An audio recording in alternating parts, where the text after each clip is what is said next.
Thank the gentleman. Chair now recognizes the chairman of the full committee, Mr. Pallone, for 5 minutes. Thank you, Chairwoman DeGette. Today's hearing will bring some much-needed transparency to the live event ticketing industry. Every day, millions of Americans shop on the internet for tickets for live events like sporting events and concerts. In some ways, the internet has made this experience more convenient, but it also has led to consumers being ripped off as they try to navigate a ticketing industry that for too long has operated in the dark.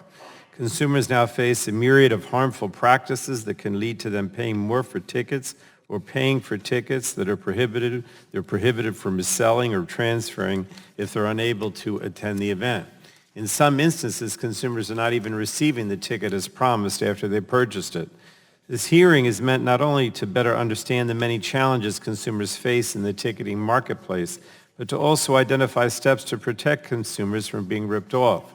This committee has taken action in recent years to improve the ticket buying experience for consumers.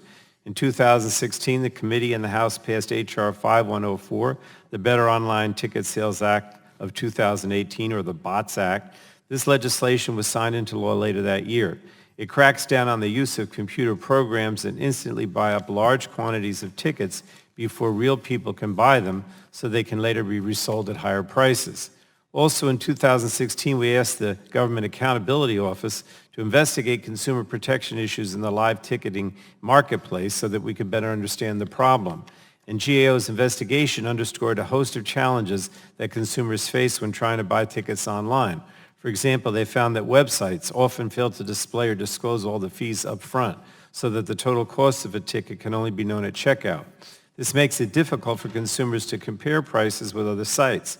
GAO also found that professional resellers have a competitive advantage over the typical consumer attempting to buy tickets on the primary market. This can force consumers to the secondary market, where they may face significant price increases. GAO also found that consumers can face deceptive marketing practices, including websites that may look similar to that of an official venue, but instead often resell tickets for marked up prices. And these are all troubling examples of how consumers are being taken advantage of when they're just trying to purchase a ticket for a live event. It was these continuing concerns that led the committee last year to launch a bipartisan investigation into the industry. And our investigation found that the live events ticketing industry is still engaging in a number of anti-consumer practices. Consumers still experience hidden fees, restrictions on transferring a ticket to someone else, and deceptive and misleading websites.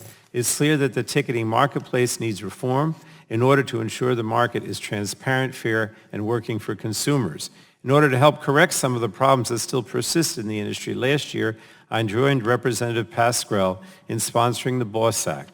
This legislation would provide much-needed transparency and regulation to help level the playing field for consumers. In the meantime, we need answers to several important questions today.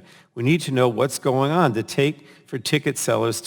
what it will take really for ticket sellers to list the total all-in price of the tickets up front on their platforms. We need to know why primary market sellers refuse to inform consumers about how many tickets are actually on sale to the general public. And it's time the industry is transparent with consumers about how many tickets are being held back for industry insiders, reserved for pre-sales, or placed directly on the secondary market at a higher price.